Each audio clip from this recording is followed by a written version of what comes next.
Bom, vamos falar agora um pouquinho de como a gente trabalha com vetores no R. Primeira observação é sobre operações com vetores. Nós falamos de operações algébricas já no R, mas o que acontece quando eu faço uma operação envolvendo dois vetores? Então vamos imaginar que eu tenha um vetor V3, que tenha os valores, por exemplo, 3, 2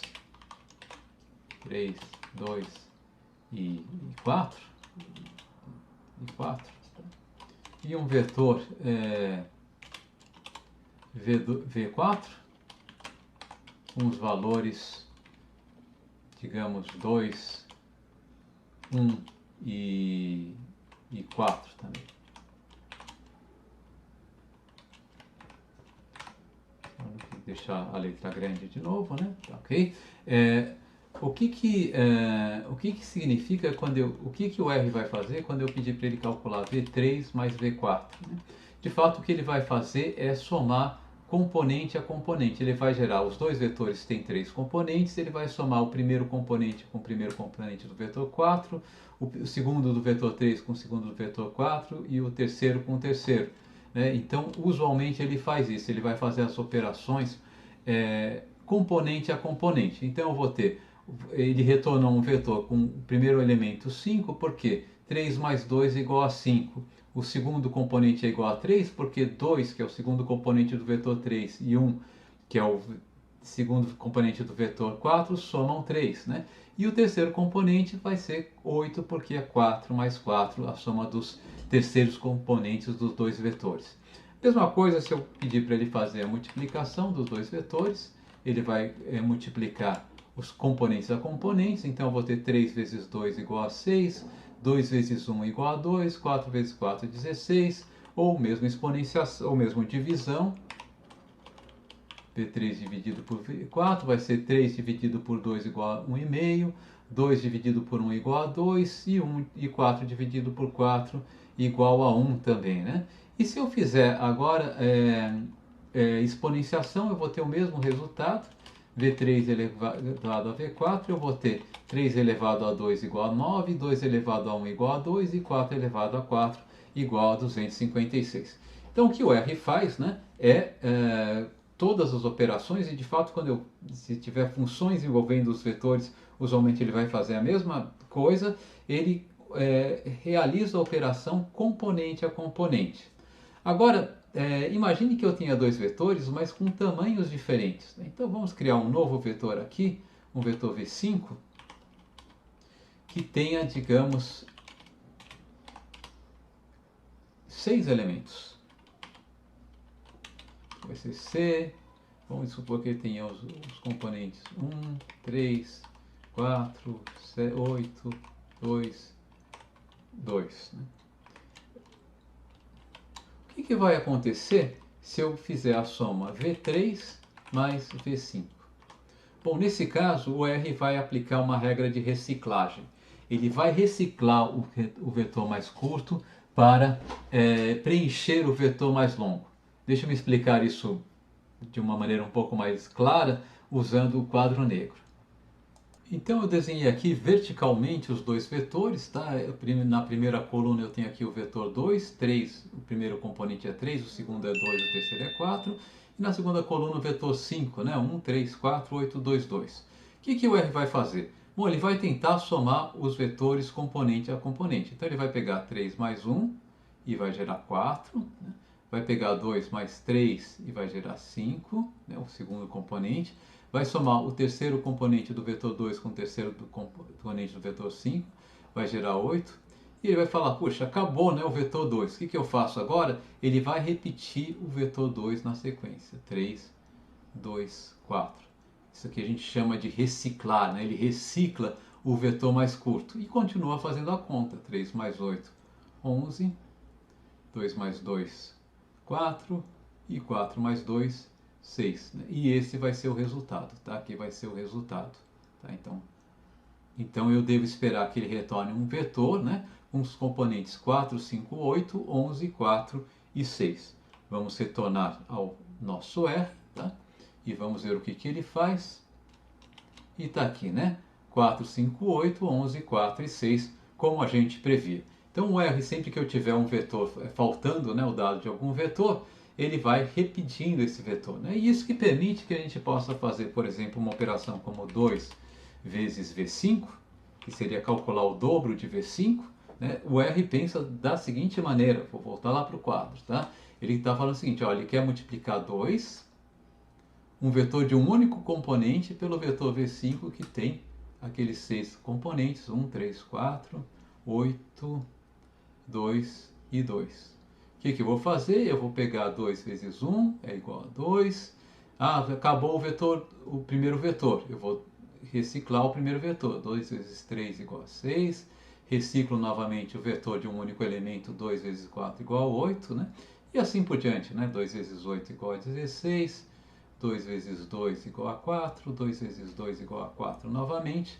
E ele vai retornar o vetor 2, 6, 8, 16, 4 e 4, que é o vetor que dá o dobro dos componentes do vetor 5. Então, novamente voltando aqui para o nosso R, né? Ele deve fazer o que a gente esperar, 2, 6, 4, 16, 4 e 4. Bom, essa regra é muito interessante, mas pode acontecer algo como o seguinte. Vamos criar agora um novo vetor, vamos chamar um vetor V6, e vamos fazer esse vetor aqui com apenas 6 componentes, tá? 6, 3, 4, 2, 3, 4, 2, com apenas 5 componentes, tá?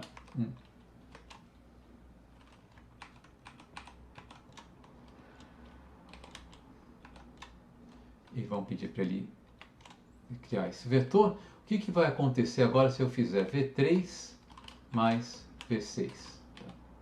Eu posso fazer inverso também, tá? V6 mais V3. Né? Ele sempre vai tentar reciclar o vetor mais curto. Tá? O meu vetor V3 é 3, 2 e 4. E o meu vetor V6, 2, 3, 4, 2 e 1. Ele vai reciclar o segundo vetor. Então eu representei aqui no quadro, né, os dois vetores. E eu pedi para ele somar esses dois vetores. Então ele vai tentar somar componente a componente. 2 mais 3, 5. 3 mais 2, 5. 4 mais 4, 8. Opa, acabou, né, os componentes. Então ele vai reciclar o vetor V3. Ele vai colocar 3, aqui vai colocar 2, tá? E se ele quisesse reciclar o 4, ele fica o 4 sozinho aqui, né? Ok? Então o que ele vai fazer? Ele vai somar 2 mais 3, 5, 1 mais 2, 3, e vai retornar esse vetor aqui. Tá? O resultado vai ser esse vetor aqui, 5, 5, 8, 5 e 3.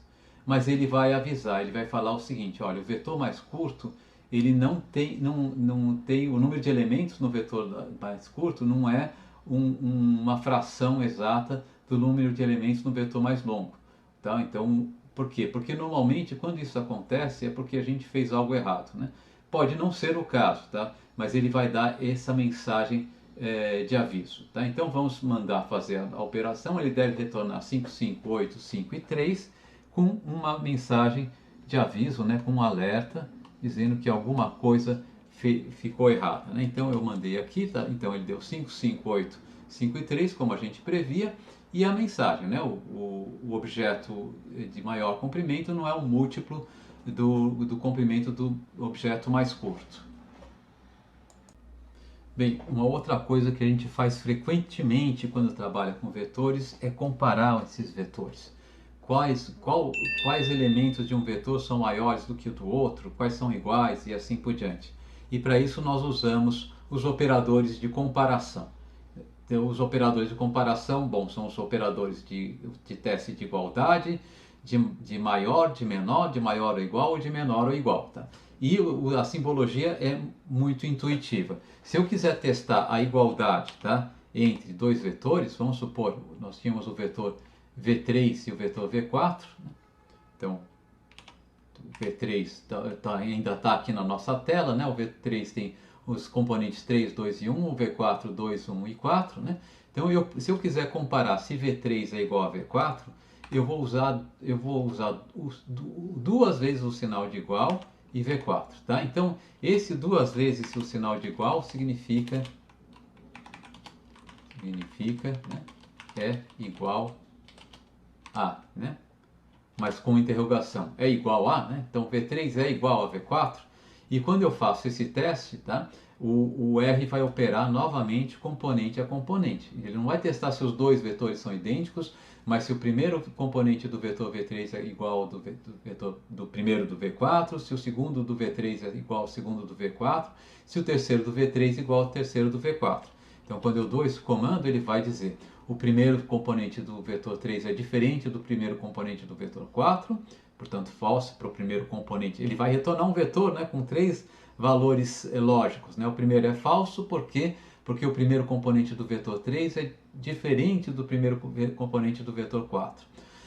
O segundo também é falso, porque o segundo componente do vetor 3 é diferente do segundo componente do vetor 4, mas o terceiro é verdadeiro, true, porque o terceiro componente do vetor 3 é igual ao terceiro componente do vetor 4. Então ele faz essa comparação componente a componente. Né? Agora vamos testar, se eu quiser saber, tá, se os componentes do vetor 3 são maiores ou igual aos componentes do vetor 4. Tá? Então aqui eu estou fazendo uma pergunta, né? Cada componente do vetor 3 é maior ou igual ao correspondente componente no vetor 4? E nesse caso aqui a gente deve obter um vetor com um vetor lógico, né, com os três componentes iguais a true, né? Porque 3 é maior ou igual a 2, 2 é maior ou igual a 1 e 4 é maior ou igual a 4. Então ele retornaria true, true, true. Né? V3 maior do que V4, agora se eu perguntar se os componentes, se cada componente do vetor 3 é maior que V4, ele vai dizer o seguinte, olha, o primeiro é, o segundo é e o terceiro não é, né? Porque 4 não é maior do que 4, 4 é igual a 4. Né? E se eu perguntar se V3 é menor ou igual a V4, ele vai dizer o seguinte, olha, o primeiro componente não, o segundo componente também não, o terceiro componente sim. Então ele vai devolver false, false, true. Né? E finalmente V3 menor do que V4, no nosso caso ele vai responder que é sempre falso, vai retornar um vetor com três componentes com valor false. Né? Novamente, eu posso aplicar as regras de reciclagem, né, para essas comparações. Então, por exemplo, se eu perguntar V3, né, igual a V5, ele vai comparar o vetor 3, 2, 4 com o vetor 1, 3, 4, 8, 2, 2. Né? E o que ele vai então fazer? Bom, vamos dar o Enter aqui. Tá? Ele compara o primeiro componente do vetor 3 com o primeiro componente do vetor 5. Eles não são iguais, portanto, o primeiro componente do vetor resposta é false. O segundo componente do vetor 3, que é 2, com o segundo do vetor 5, que é 3. Não são iguais, resposta false. O terceiro componente do vetor 3, que é 4, com o terceiro componente do vetor 5, que é 4. Eles são iguais, true para o terceiro componente. Bom, agora acabou os componentes do vetor 3. Ele vai precisar reciclar o vetor 3 porque ainda tem 3 componentes do vetor 5. Então ele vai comparar o primeiro componente do vetor 3 com 4 do vetor 5, que são diferentes, portanto, mais um componente false. O segundo componente do vetor 3 com o quinto componente do vetor 5, e agora eu tenho 2 e 2 são iguais, portanto, o quinto componente do nosso vetor resposta é true. E, finalmente, o terceiro componente do vetor 3 com o sexto componente do vetor 5, que são diferentes entre si, né? 4 e 2. Portanto, o sexto componente da nossa resposta é false. Okay?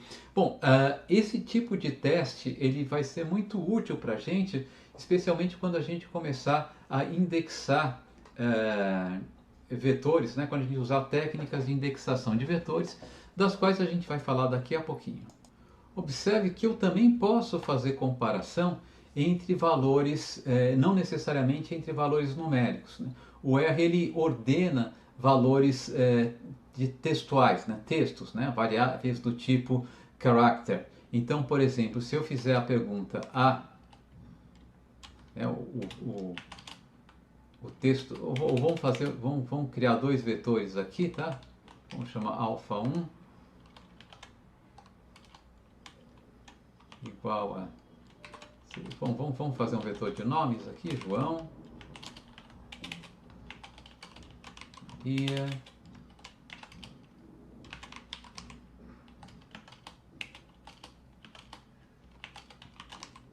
Carlos, Dante. Vamos fazer um segundo vetor, alfa 2.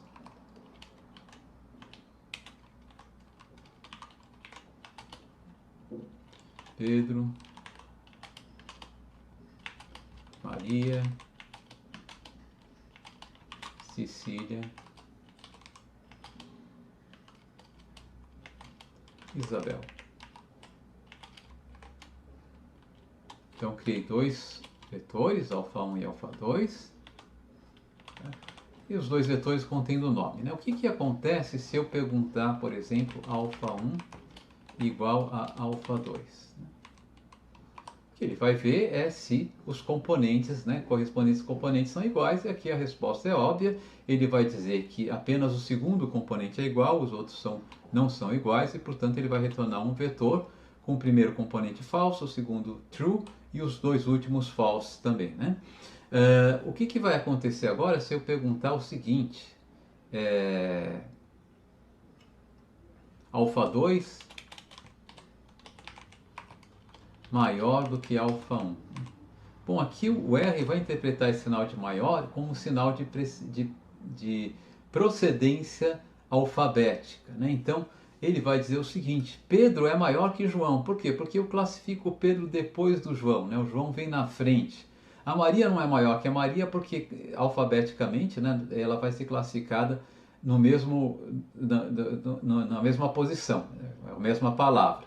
A Cecília, ela é maior que o Carlos, porque se eu for ordenar alfabeticamente Cecília e Carlos, né, pela primeira letra os dois estão na mesma posição, mas pela segunda letra Cecília vem depois de Carlos. Isabel é maior que Ana. Então ele vai retornar um vetor true, false, true, true, né? E que vai ser efetivamente o que aconteceu, né? Ok? Então eu posso usar, tá, esses operadores de comparação para comparar, né, dados não necessariamente numéricos, né?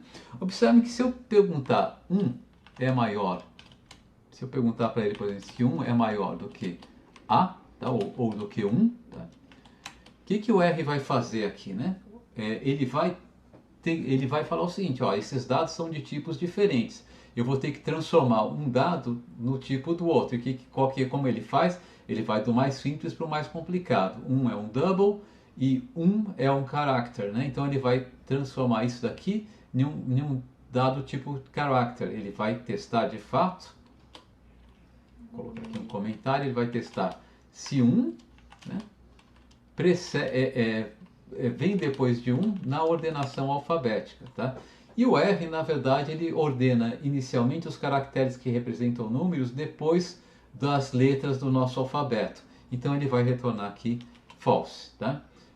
Se eu perguntasse se 1 era menor do que 1, né, se eu fizesse o 1, né, se eu fizesse essa pergunta aqui, ele retornaria true, né? Porque o caractere que representa o tipo, né, o que representa a letra 1, né, o algarismo 1, ele antecede na ordenação do R qualquer letra do nosso alfabeto, em especial a letra U, né, que é a primeira letra da palavra 1. Então eu posso usar, tá, isso aqui para testar não apenas se um número é maior ou igual ao outro, né, mas também para testar precedência. Nós vamos usar bastante os operadores de comparação, mas usualmente com operadores de comparação numérica. Bem, o R tem uma família de operadores que são chamados operadores lógicos, que são operadores que operam em um ou mais valor lógico e retornam valores lógicos também. Esses operadores, para ilustrar esses operadores, vamos pegar, vamos criar aqui mais 3 vetores numéricos, tá? Um que eu vou chamar de V7, que vai ser C2, 4, 3, 1 e 6. Um que eu vou chamar de V8, que vai ser 5, vai ter os componentes 5, 2, 7, 2 e 3. E um que eu vou chamar de V9, cujos componentes vão ser 4, 3, 4, 3 e 2.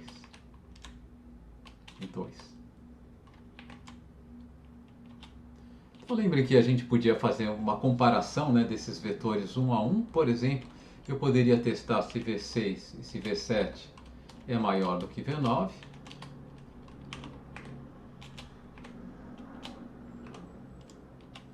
E a resposta, eu não defini os vetores, eu esqueci de mandar, né, a definição dos vetores para o console a partir do V8 e do V9. Agora sim podemos testar. E ele vai dizer que, né, que apenas os elementos 2 e 3 do vetor V7 são maiores do que os correspondentes elementos no vetor V8. Mas a resposta então é false, true, false, false, true. Eu posso testar também se V8 é maior que V9.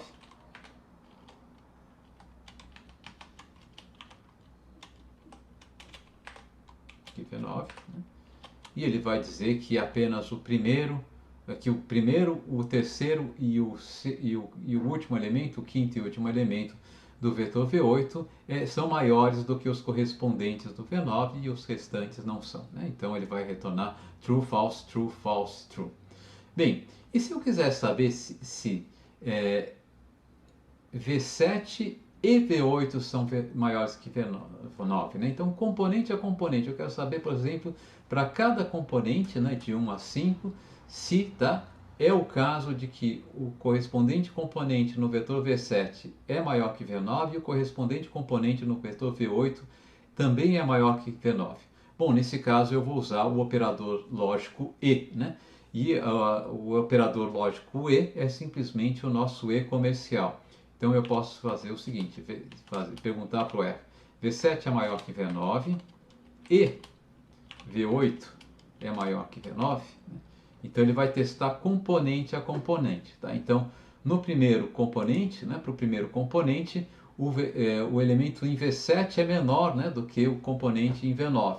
Então não pode ser o caso que V7 e V8 sejam simultaneamente maiores do que V9. No segundo componente, embora o segundo componente em V7 seja maior do que o segundo componente em V9, o segundo em V8 também não é maior e, portanto, não é verdade que os dois sejam ambos simultaneamente maiores do que o componente respectivo em V9. E eu vou fazendo isso componente a componente. E eu vou perceber que apenas para o último componente, né, é verdade que o último componente de V7 é maior do que o último componente de V9 e o último componente de V8 também é maior que o último componente de V9. Então eu devo obter um vetor com 4 falses, né, para os primeiros 4 componentes e apenas um true que corresponde à desigualdade verificada no último componente. Okay? Então, para testar se duas afirmações são simultaneamente verdadeiras, eu vou usar o símbolo E, o E comercial. Tá? Existe um outro símbolo, um outro operador, né, para o R que testa também se duas afirmações são verdadeiras, que que ocorre quando eu uso o V duas vezes, tá? O E duas vezes, o duplo E comercial. Tá?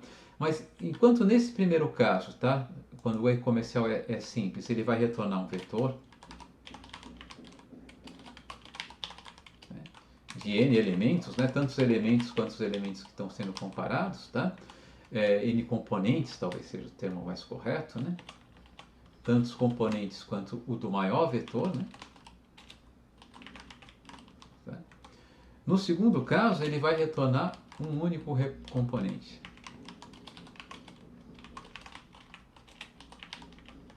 Que consiste na comparação do primeiro componente em cada um dos vetores envolvidos. Então o que ele vai fazer? V7 maior que V9, quando eu testo V7 maior que V9, a gente já viu, ele vai retornar um vetor false, true, false, false, true. Ele vai olhar só para o false, né? E quando eu testo V8 maior que V9, ele também retorna true, false, false. Então ele vai testar se o primeiro componente do primeiro vetor, false, né, e o segundo componente do segundo vetor são ao mesmo tempo verdadeiros, o que vai retornar só um componente false. Aconteceu alguma coisa errada aqui quando eu mandei o comando. Eu não sei o que foi, eu devo ter clicado no console e não no editor, mas como vocês podem ver, o que a gente esperava, ele vai retornar só um comando false. Usualmente a gente não usa esse operador duplo E, né, que compara só o primeiro componente de cada vetor. Usualmente, o operador que a gente usa mais usualmente é esse operador que é o E comercial único, né, que compara os vetores elemento a elemento. Tá? Bom, um outro operador que a gente pode usar é o operador lógico OU. Tá? O OU lógico é chamado OU lógico. Né? O OU lógico, tá, é um operador que no R vai ser representado por uma barra vertical e que ele vai funcionar da seguinte maneira. Tá? Eu vou usar ele como usando um quadro de verdade. Aqui eu falei verdadeiro ou verdadeiro. Ele vai retornar, se eu tenho duas coisas que são verdadeiras ou verdadeiro, ele retorna verdadeiro. Verdadeiro ou falso, ele também retorna verdadeiro, né? Falso ou verdadeiro, evidentemente, ele também vai retornar verdadeiro, né? Perdão, aqui eu queria falar falso ou verdadeiro, né? F ou true, tá? Então ele vai retornar verdadeiro e ele só vai retornar falso, né? Caso, tá, os dois argumentos forem falsos, tá? Então o operador ou lógico, ele só retorna falso caso os dois argumentos sejam falsos, né? Assim como o operador e lógico, né, o operador e, ele só retorna verdadeiro se os dois argumentos forem verdadeiros. Né? Então, se eu quiser, por exemplo, testar aqui, né, é verdade que o componente em V7 é maior do que o componente em V9, ou né, o componente em V8 é maior que o componente em V9, tá? O que ele deve retornar? Bom, no primeiro componente, quando eu comparo o primeiro componente de 7 e de 8 com o primeiro componente de 9, eu vejo que pelo menos o componente em V8 é maior do que o componente em V9. Então, o primeiro componente da minha resposta deve ser verdadeiro. Tá? Quando eu olho para o segundo componente, o segundo componente de V7 é maior do que o segundo componente de V9. Embora não seja verdade que o segundo de V8 seja maior do que o de V9, tá? Pelo menos o primeiro é verdadeiro, então ele também vai retornar o segundo elemento, o segundo componente da nossa resposta vai ser verdadeiro. O terceiro componente, bom, aqui V8 é maior, o terceiro em V8 é maior do que em V9. Então o nosso terceiro componente vai ser verdadeiro. O quarto componente aí não vai ter jeito, porque nem o quarto componente em V7 é maior do que o quarto componente em V9, nem o quarto componente em V8 é maior que o quarto componente em V9. Então ele vai retornar false. Mas o quinto componente, como ambos os componentes, tanto de V7, tanto o quinto componente em V7 quanto o quinto componente em V8 é maior do que o quinto componente em V9, então o quinto componente da nossa resposta vai ser verdadeiro. Então eu devo esperar true, true, true, false, true. Vamos dar aqui, tá? True, true, true, false, true, como era esperado. Tá? Então a gente usa esse operador. Se eu quisesse testar, tá? Se um vetor é mais perdão, da mesma maneira que eu tenho, né, o duplo E comercial para comparar apenas o primeiro elemento de cada um dos vetores, eu também posso usar o duplo OU lógico, tá, para comparar apenas o primeiro elemento de cada um dos vetores. Então, primeiro eu testo V7 maior do que V9, né? E se eu testar V7 maior do que V9, eu vou ter true, false, true, false, true, né? E se eu testar V8, mas o primeiro componente é false, isso que importa, né? Se eu testar o V8 comparativamente a V9, eu vou ter o primeiro componente true, que vai ser o importante para a gente, e depois eu vou ter false, true, false, true. Então o que ele vai fazer? Ele vai comparar um false, que era o primeiro componente do teste de V7 comparado com V9, para ver se V7 era maior que V9, com um true, né, ou true, que vai ser o primeiro componente do teste comparando V8 e V9. E ele deve retornar true, né, como a gente deveria esperar, né, depois de feito esse comentário. Bom, a maioria dos operadores que a gente viu, elas são operadores binários, né? Eu faço um operador com dois inputs, né? Mas eu tenho um operador lógico que é um operador unário, ele vai ter um operador com um único input, que é o operador NOT, né? Que de fato que ele opera como um símbolo de exclamação, tá? Deixa eu escrever aqui quando eu introduzi o operador ou, né? Que é o ou lógico, e escrever aqui, né, que esse operador aqui, daqui a pouco eu escrevo, esse operador aqui vai ser o não lógico, né? Então, Não true, tá? É o contrário de true, que é false, tá? Não false é o contrário de false, que é true, tá? Não V7 maior do que V9, tá? Vai ser o contrário, né, da comparação de V7 com V9. Quando eu comparei V7 com V9, daqui em cima a gente ainda tem aqui na tela, né, eu obtive false, true, false, false, true. Tá? Quando eu pego o negativo disso, eu vou ter true onde era false e false onde era true. Né? Então eu vou ter true, false, true, true, false. Tá? Então aqui está, esse é o operador de negação lógica. Tá? Todos esses operadores a gente vai usar vez por outra porque eles são muito úteis. Bem, vamos prosseguir. Descrevemos como que a gente pode criar vetores. Né? A gente já sabe uma forma de criar vetor. A forma que a gente sabe de criar vetor é usando a função C. Né? Então, se eu quiser criar um vetor, tá? VTR, tá? Eu acho que é um, enfim, usando a função C, eu uso a função C e coloco, né, quais são os elementos que eu quero concatenar nesse vetor. A gente já viu que a gente pode usar essa função C também para concatenar dois vetores, mas de qualquer maneira, né, eu criei um vetor 1 aqui. Bom, então vamos criar um vetor 2, tá?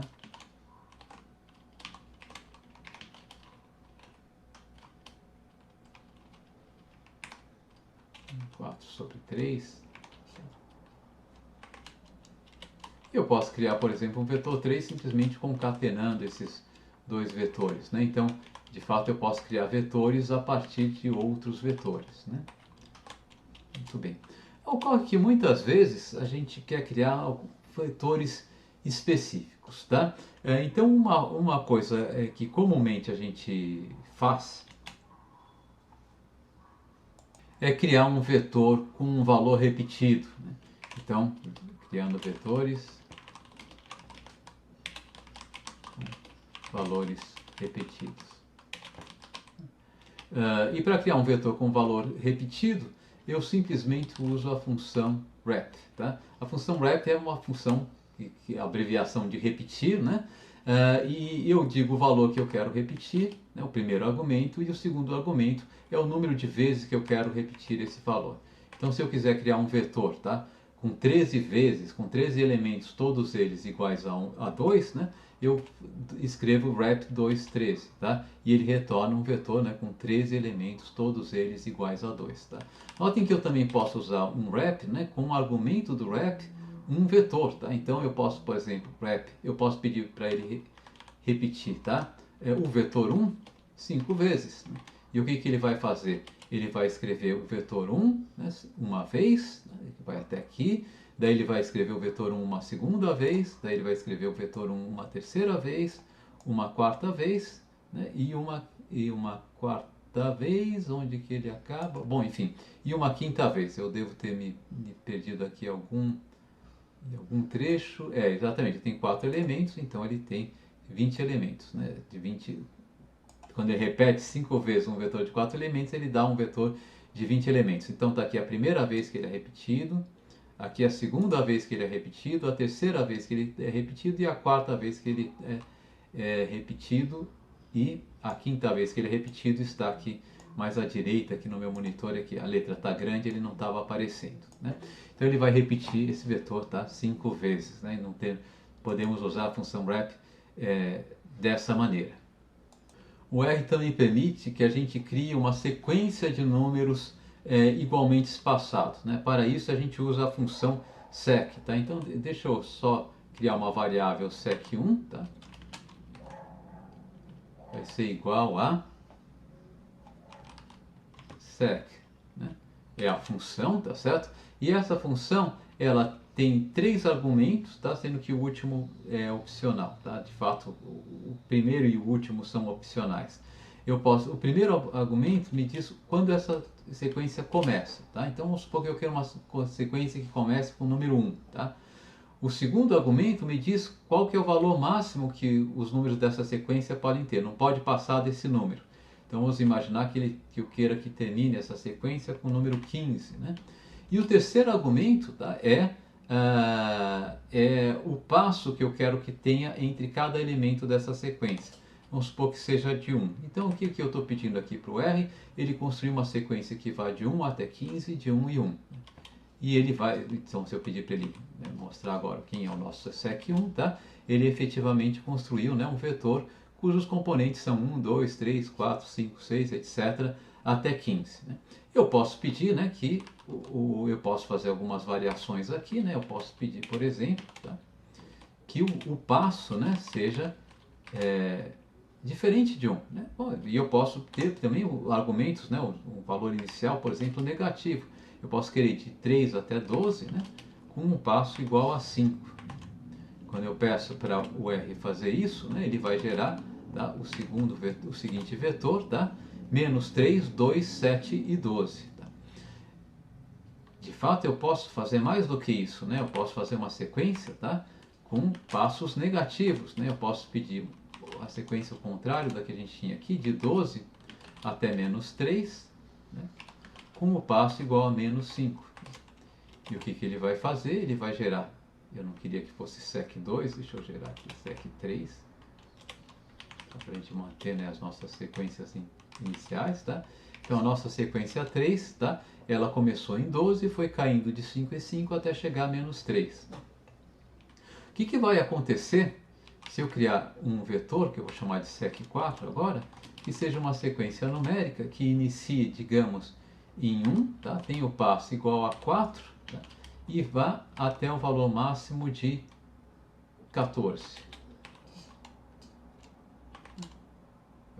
Perdão, diminuí a letra aqui, não queria fazer isso, né? Se eu pedir agora para ele mostrar sec4, o que vai acontecer com sec4? Ele vai ser igual a alguma coisa deu errado. Ah, perdão, eu fiz o valor máximo 14 e o passo igual a 4. É isso aí que eu queria fazer. Tá? O que vai acontecer? Eu vou ter uma sequência que começa em 1, né? Depois vai para 1 mais 5, que é 5, depois 1 mais 4, que é 5, o passo é 4, né? Depois 5 mais 4, que é 9, depois 9 mais 4, que é 13, e depois ela iria para 13 mais 4, que é 17, mais 17 é maior que o meu valor máximo, então ele para antes disso. Tá? Então, não necessariamente quando eu crio um vetor sequência, né, usando a função sequência, não necessariamente o valor máximo vai fazer parte desse vetor. O valor inicial sempre faz parte desse vetor, o valor final ele vai fazer parte desse vetor se ele tiver, se ele for resultado natural de eu ir somando recursivamente o passo, né, dessa sequência. Tá? Se ele estiver fora desse resultado natural, ele vai ser omitido. Tá? Nada impede também que eu crie uma sequência, tá, com um passo não inteiro. Então eu posso criar uma sequência de 1 até 14, por exemplo, novamente, com o passo 2.5. Né? Ele vai fazer isso, tá? E o que ele vai fazer é somar 2.5 recursivamente ao número 1, né, até atingir o maior número ainda menor do que 14, né, ainda não superior a 14. Então, se eu pedir para ele representar sec5 aqui, tá, ele vai somando 2,5 ao número 1, vai, recursivamente, né, então vai para 3,5, 6, 8,5, 11, 13,5. 13,5 é o último número antes de eu passar o limite de 14, né, 13,5 mais 2,5, eu já vou para 16, eu já passei o limite de 14. Né? Então, isso aqui é uma técnica interessante da gente criar sequências. E essa técnica a gente usa com tanta frequência que existe uma abreviação para a criação de uma sequência. Essa abreviação são os dois pontos. Se eu quero uma sequência com passo 1, eu posso simplesmente colocar o meu valor original, digamos menos 3, tá?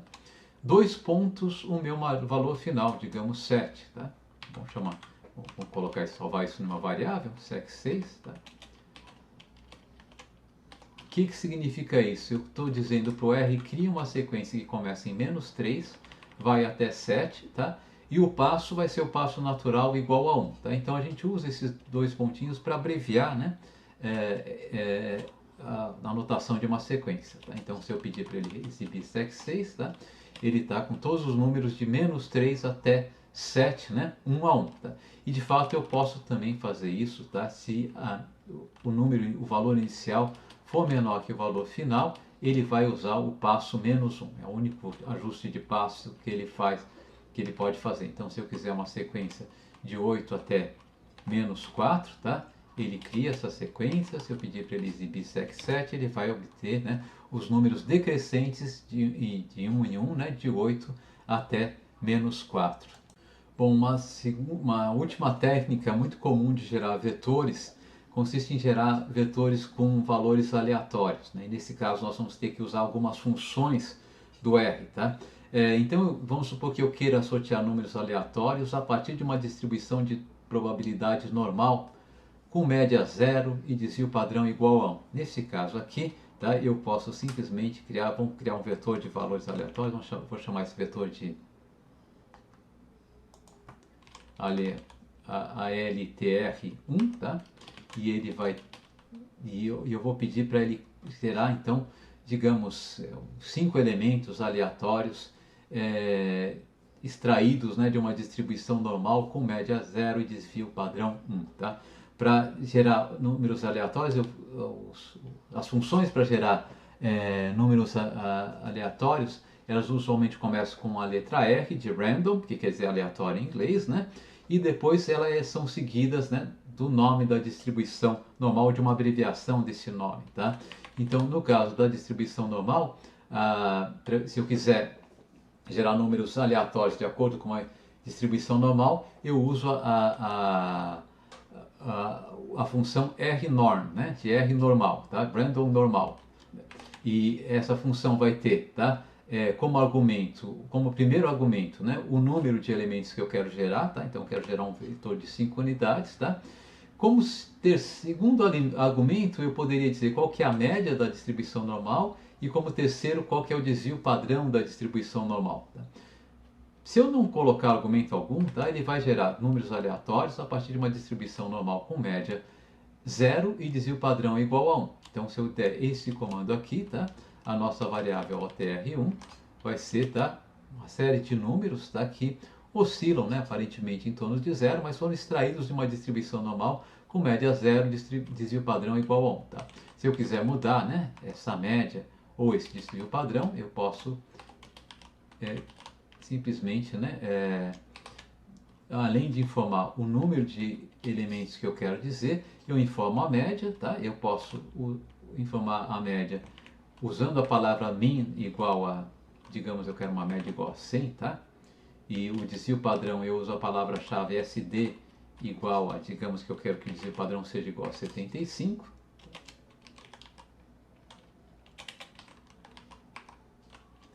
E ele vai gerar, né, nossa variável aleatória, tá, com uma média agora igual a 100, desvio padrão igual a 75. Né? De fato, eu não preciso colocar explicitamente as palavras-chave, tá? Eu poderia ter colocado, né, criado um vetor que eu quero R normal, random normal, né, com 5 elementos, média 100, desvio padrão igual a 75, o R vai entender isso aqui também, tá?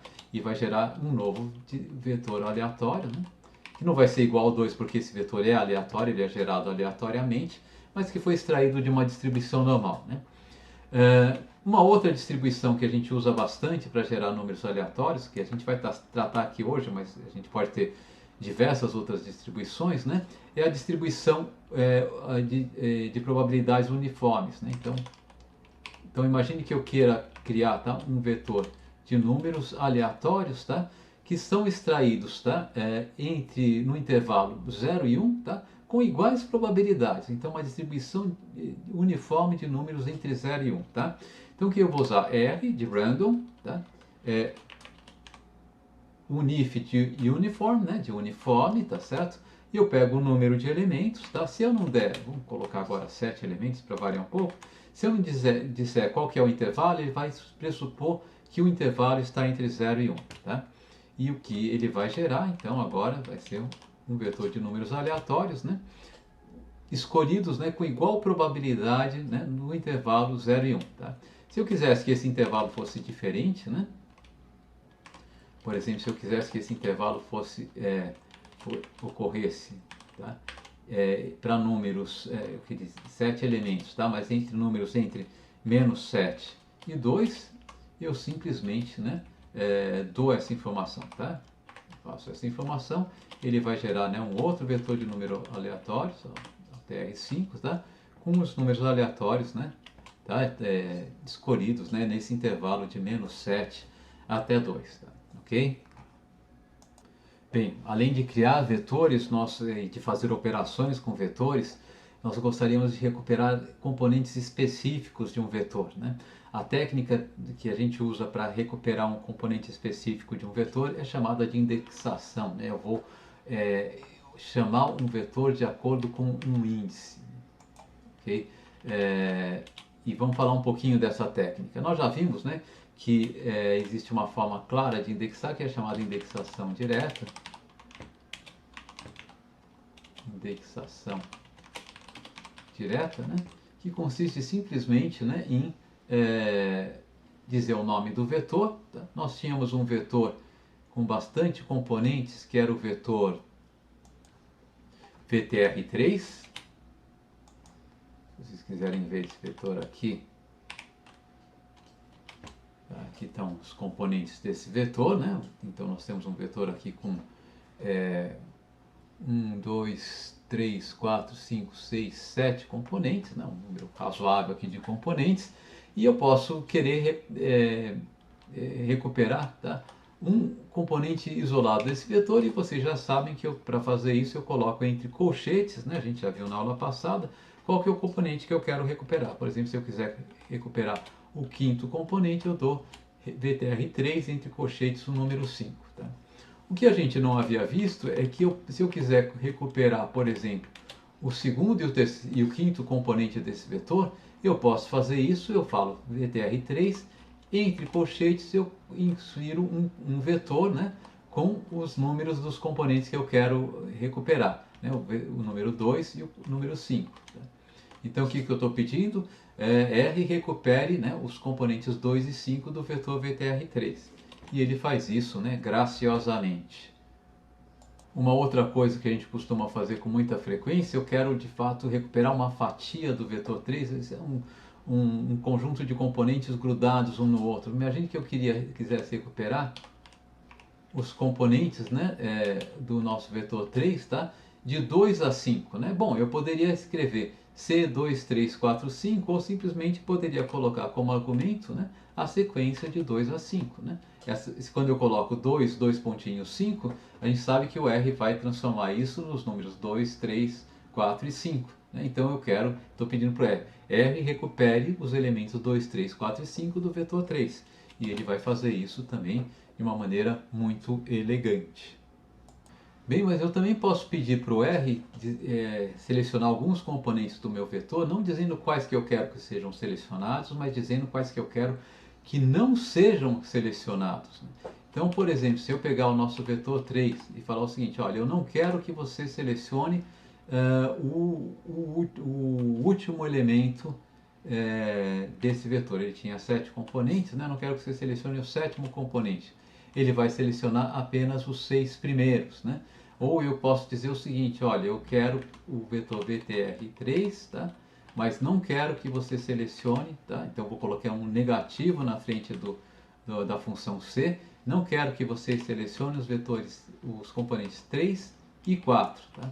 O que ele vai fazer? Ele vai retornar, né, o nosso vetor VTR3 sem os terceiros e quartos componentes, né? Eu poderia, e é claro, né, eu poderia fazer VTR3, tá? Eu não quero que você selecione, tá, os vetores de 2 a 5, né? Então eu vou colocar aqui menos 2 até menos 5, né? Para que todos os números sejam negativos, tá? E ele elimina até os componentes de 2 a 5, só sobram o primeiro, o sexto e o sétimo componentes. A gente usa bastante essa técnica de indexação, ela vai ser muito útil. Tá? Uma outra técnica que a gente vai ver que é muito poderosa para a gente consiste em indexar um vetor usando um vetor com componentes lógicos. Então vamos pegar novamente o nosso vetor VTR3 e vamos indexá-lo por um vetor lógico. Tá? Vamos criar um vetor lógico chamado IDX, tá? Vou ilustrar para vocês, tá? Cujos componentes sejam verdadeiro, verdadeiro, falso, falso, verdadeiro, falso. Agora, vamos lembrar quais eram os componentes do nosso vetor VTR3, só para a gente não se esquecer deles, né? Então, 2, 4, 3, 2.10, 3, 8, 1.33. E vamos indexar agora o VTR3, tá? Usando o vetor IDX. Tá? O que o R vai fazer? Ele vai selecionar do vetor VTR3 todos os componentes cujo componente correspondente no vetor IDX seja verdadeiro, né? Cujo componente correspondente na indexação seja verdadeiro. Então o que ele vai fazer? Ele vai selecionar o primeiro, o segundo, vai pular os componentes falsos, né? O terceiro e o quarto, vai selecionar o quinto e vai pular o sexto. Né? A gente tinha... Será que eu criei certo? Aqui eu acho que o nosso vetor, eu criei um vetor IDX com 6 elementos e o nosso vetor VTR3 tem 1, 2, 3, 4, 5, 6, 7. Então vamos colocar mais um vetor aqui no nosso, mais um componente no nosso vetor IDX, para ele estar de acordo aqui, né? Então agora sim, né? Então ele vai selecionar apenas, então, voltando ao nosso raciocínio. Quando eu coloco VTR6 IDX, eu digo o seguinte: pega o primeiro componente, verdadeiro, tá verdadeiro aqui, né? Pega o segundo componente, então eu vou pegar o número 2. Pega o segundo componente, tá verdadeiro o segundo componente de IDX, então eu pego o número 3. Pega o terceiro componente, falso, não vou pegar, perdão, o segundo componente aqui é 4, então eu vou pegar 2 e 4. O terceiro componente, que é 3, eu pego? Não, porque está falso aqui no meu vetor de indexação, tá? Então eu não pego o 3, também não vou pegar o 2.10, que é o nosso quarto componente que está falso, mas vou pegar o nosso quinto componente, que é 3, por quê? Porque o quinto componente do nosso vetor de indexação é verdadeiro. Então eu pego o 3, tá? Mas não pego o sexto e o sétimo componentes. Então eu vou gerar um vetor com o componente 2, 4 e 3. Né? Vai ser o vetor que vai ser selecionado por essa técnica. Eu já vou dar um exemplo para mostrar como essa técnica aqui é poderosa e pode ser útil para a gente. A gente vai usar ela com muita frequência para selecionar condicionalmente, né, alguns elementos. Tá? O nosso exemplo vai se chamar Os Alunos do Professor Epaminondas. Né? O nosso professor Epaminondas tem 6 alunos cujos nomes são, eu vou colocar aqui, criar um vetor, né, do tipo caráter com os nomes, tá? André, Beatriz, Bruno,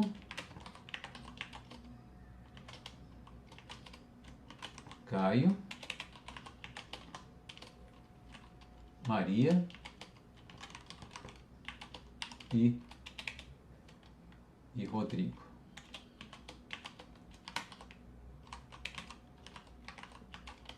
Bom, aqui no editor do Aquart ele quebrou essa linha automaticamente. O que a gente pode fazer no R quando a linha está ficando muito longa? Aqui ela ficou muito longa porque eu estou usando um tipo grande, né, para ficar mais visível no vídeo, tá? Mas se ela fica muito longa, às vezes fica mais elegante a gente quebrar manualmente a linha usando a tecla Enter, né? E dar um espaçamento, né, para ficar claro que está tudo isso aqui dentro do próprio parênteses. Então, esses são os nomes dos nossos alunos, né, dos alunos do professor Epaminondas. Tá? Eu vou dar, né, o Ctrl Enter aqui para ele criar esse grupo de alunos, só que para dar o Ctrl Enter aqui no Aquart eu preciso selecionar as duas linhas. Agora sim ele criou o vetor de nome de alunos, correto? E agora eu vou criar dois outros vetores, porque esses alunos realizaram duas provas. Tá? Então, a prova 1, então eu vou criar um vetor prova 1 que tem as notas da prova 1. Tá? E as notas da prova 1 foram 8 para a Andrea, 3 para a Beatriz, 2 para o Bruno,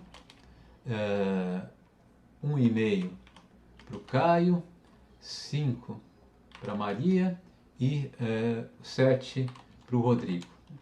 Então, eu criei esse vetor com 6 notas. Né? Se eu quiser checar se o comprimento dos dois vetores bate, né, eu posso usar a função length. Tá? Deixa eu usar um pouquinho mais para baixo, que eu vou organizar de maneira diferente o nosso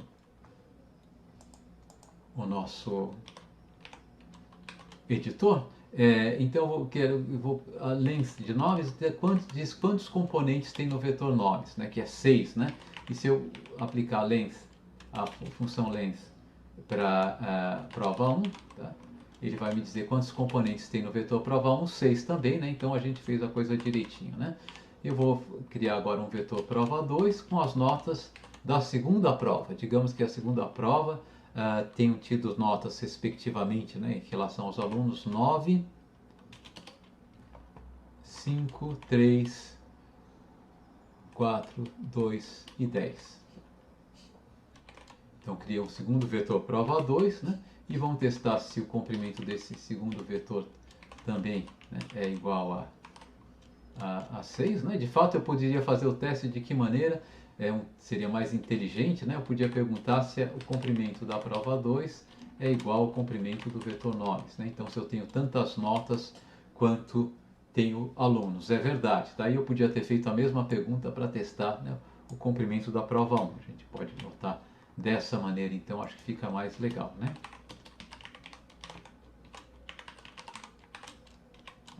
Mais genérico.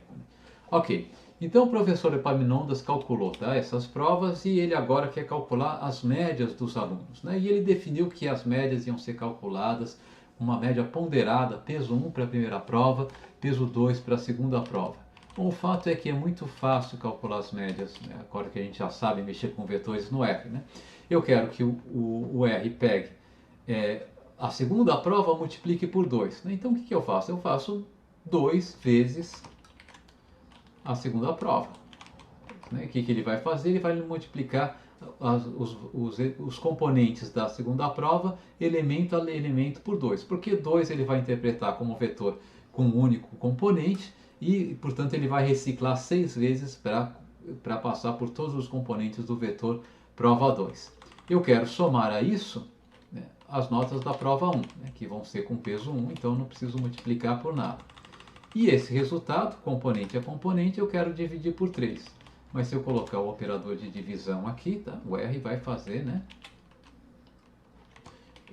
a divisão por 3, componente a componente também. Então as nossas médias estão calculadas aqui, né? E a gente pode checar quais são as médias, estão aqui as médias, né? E elas estão, são esses os valores da média, né? Então agora o Epaminondas gostaria de saber que alunos vão ficar, né, aprovados, que alunos vão ser reprovados e que alunos vão ficar de reaval. Aqui no caso que eu só tenho 6 alunos, eu podia fazer isso manualmente, né? Eu podia checar que o primeiro aluno, que é a Andréia, ficou com nota 8.7, foi aprovada.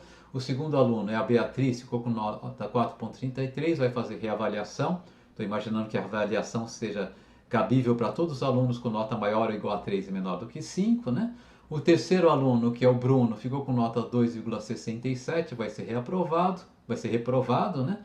O quarto e o quinto alunos, o Caio e a Maria, ficaram com médias 3,17 e 3, vão para a reavaliação. E o último aluno, Rodrigo, o sexto aluno, ele ficou com média 9 e vai ser aprovado. Mas isso daqui é um processo meio chato de fazer se eu tiver muitos alunos. Então, como que eu posso fazer isso de uma maneira mais simplificada, né? Como a gente pode facilitar a vida do professor Epaminondas, né?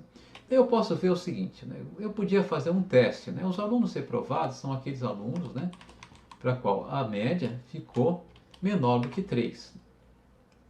Tá? Quando eu faço o teste média menor do que 3, eu vou ter um vetor lógico, né? Diz o seguinte, ó, o primeiro aluno não teve média menor do que 3, o segundo não teve média menor do que 3, o terceiro, o vetor lógico está dizendo true, teve média menor do que 3 e os outros não tiveram médias menor do que 3. Né? Mas a gente viu que a gente pode usar o vetor lógico para indexar qualquer vetor. Então eu vou usar esse vetor lógico para indexar o vetor de nomes. Né? E o que vai surgir aqui, ele só vai selecionar os nomes cuja correspondente média foi menor do que 3. E no caso aqui só vai selecionar o nome do Bruno, que ficou efetivamente reprovado. Então se eu quiser criar, né, gravar na memória, né, quais foram os alunos reprovados, eu crio um vetor reprovados, né, que contém, né, os nomes, né, para os quais a média foi menor do que 3. Eu faço a mesma coisa para os alunos aprovados. Vou criar um vetor de alunos aprovados que vai conter os nomes, mas apenas, né, no caso em que as respectivas médias seja maior do que 5. Faço isso, tá? E vejo que o vetor aprovados, a gente viu que só tinham 2 alunos aprovados, né, André e Rodrigo, tá? E é exatamente isso que aconteceu quando eu faço esse teste, né? E depois posso também criar um vetor, né, de alunos em reavaliação. Vamos chamar esse vetor de reavaliação, tá? Reavaliação, né? E, tá? Esse vetor eu posso dizer que é o vetor dos alunos, são os nomes dos alunos, né? Mas apenas no caso em que as médias não são menores do que 3, portanto são maiores ou igual a 3, né? E não são maiores do que 5, né? Peraí, desculpe, aqui os aprovados eu cometi uma gafe que no final, eu não sei se deu certo ou não. Os aprovados têm a média maior ou igual a 5. No final deu certo porque as nossas médias ninguém é 5, né? Mas aqui é a fórmula correta, né? As médias têm que ser maiores do que... Então, voltando aqui, então, retomando. Alunos reprovados são aqueles nomes com médias menor do que 3, aprovados com média maior ou igual a 5, e os alunos em reavaliação, né, a média tem que ser maior ou igual a 3, né, e, tá, então, símbolo comercial para o operador lógico e, tá, a média tem que ser menor do que 5. E aqui eu tenho a lista dos alunos em reavaliação. Se eu pedir para ele informar, né, a lista dos alunos em reavaliação, eu vou ter, tá, Beatriz, o Caio e a Maria. Então, é o que a gente esperava, né? Bruno reprovado, André e Rodrigo aprovados, Beatriz, Caio e Maria, tá, em reavaliação.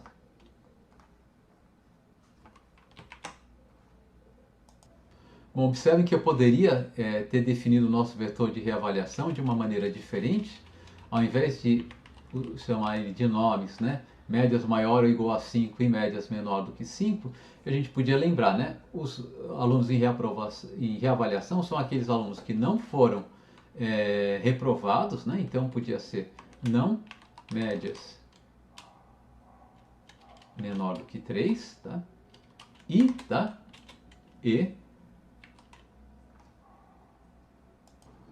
E não, eles não foram aprovados direto tampouco, né? E, portanto, não médias maior ou igual a 5. E eu obteria, tá, o mesmo resultado, o mesmo vetor Beatriz, Caio e Maria. Usualmente a gente tem diversas formas, né, de chegar ao mesmo indexador lógico, né, fazendo testes diferentes, e aí vai ficar um pouco ao gosto do freguês. Bem, como último tópico, eu vou falar de um recurso que é bastante útil para trabalhar não só com vetores, mas com outros objetos compostos do R, que é o recurso de nomear os componentes de cada um desses objetos. Então vamos aqui só recordar o nosso vetor médias, né? Okay? Se o Epaminondas estivesse trabalhando com R e pedisse o vetor média, ele teria aqui as notas, mas ele não conseguiria ver claramente que nota corresponde a cada aluno. Seria muito interessante se o R pudesse informar, olha, esse 867 é da Maria, esse 433 é da Maria, não, aqui é Andréia, 433 da Beatriz e assim por diante, né? Ocorre que o R tem um recurso para fazer isso. O R permite que a gente dê um nome para cada componente do vetor. Para fazer isso, a gente usa uma função, que é chamada função names, tá? Ela tem por argumento um vetor ou um objeto de uma maneira geral, tá? Mas por hora vai ser um vetor. Vamos chamar o vetor que eu vou usar de argumento é o vetor médias, tá? E essa função, de fato, é uma função de atribuição, né? Ela é de consulta ou de atribuição. Se eu pedir names médias, tá? Ele vai dizer quais são os nomes que foram atribuídos para cada componente do vetor de médias. Como até o momento não foi atribuído nome algum, names médias vai retornar, tá, uma constante null. Tá? A constante null quer dizer, não tem essa informação, inexiste essa informação. Agora eu posso usar a função names médias, tá, para atribuir os nomes às médias. Então vou usar names médias, vou usar o símbolo de atribuição e vou dizer que nomes eu quero atribuir a cada uma das médias. E os nomes que eu quero atribuir simplesmente são os nomes que estão no meu vetor de nomes, né? Vamos chamar agora o vetor médias novamente, pedir para ele exibir, e olha só que bonito, agora ele está exibindo uma tabela. Andréia, nota 8,7, Beatriz 4,33, Bruno 2,67 e assim por diante, né? Então ele deixou agora o nosso quadro mais bonito, né? Veja, se eu usar a função names médias agora sem argumento, ele vai dizer que os nomes são Andréia, Beatriz, Bruno, Caio e assim por diante. O que é interessante é que isso daqui não só melhora a visibilidade, mas melhora a acessibilidade dos dados.